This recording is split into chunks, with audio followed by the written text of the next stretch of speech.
and welcome to my reading nook, which today is actually my confession corner. My name is Fallon, and I have a confession. My guilty pleasure is judging books and other things, like dogs, by their cover. Let me explain the dogs first. You know the type. Small, probably yappy. Big, probably licks you more than you would like. Then there are those medium ones. They're angels sent from heaven above. Except for my neighbor Andy's medium-sized dog named Miley, who somehow always gets out of the backyard when I hop on my bike and comes wicked close to biting me every time. So I guess judging dogs by their cover isn't foolproof. It also isn't foolproof with books either. Exhibit A. So I pick up something in between and I'm like, ugh, another teen romance drama marketed as an immigrant story. Leading lady seeks nothing but the love for men stuck in between two lovers. A dream come true. The dangerous bad boy, the smart kind quarterback, heartbreak, love. Yawn. This is what I thought at least, but like with Miley, I was wrong. Now let me read you a passage from page 307 of Something in Between. The court must also determine whether there are any provisions of law that would permit you to remain in the United States permanently, and if that is not possible, whether you be leaving the United States under a law of removal or an order of voluntary departure. These questions will be answered after we hear the facts of the case.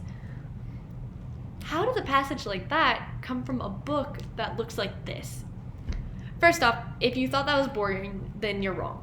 And truth be told, you're on the edge of your seat at that point in the book, so it's not boring at all. Second, if you think you know what kind of legal trouble an 18-year-old girl would typically get into, you're wrong again. So I guess judging things by how they look or by reading a little passage isn't such a good habit. You see, everyone, even your best friend, is only showing and telling you what they want to.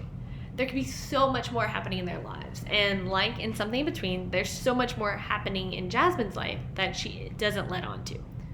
Something in Between is a story of Jasmine figuring out who she is without anyone outside of her family knowing her secret. Jasmine still does amazing in school, is a perfect cheer captain, and goes to kickbacks with her friends on weekends, all without anyone finding out her big secret. At the same time, Something in Between, as might be more expected by its cover, tells the story of Jasmine's senior year, her first love, which isn't very mushy-gushy at all, and a few parties along the way. With entertainment provided by Bob Marley Lives, which I think is just about the coolest band name ever.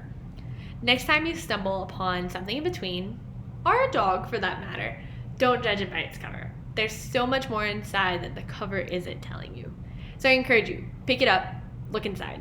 But don't do that to random dogs, especially if they are named Miley. Thank you for coming to my reading nook, my confession corner, and my book talk. Bye!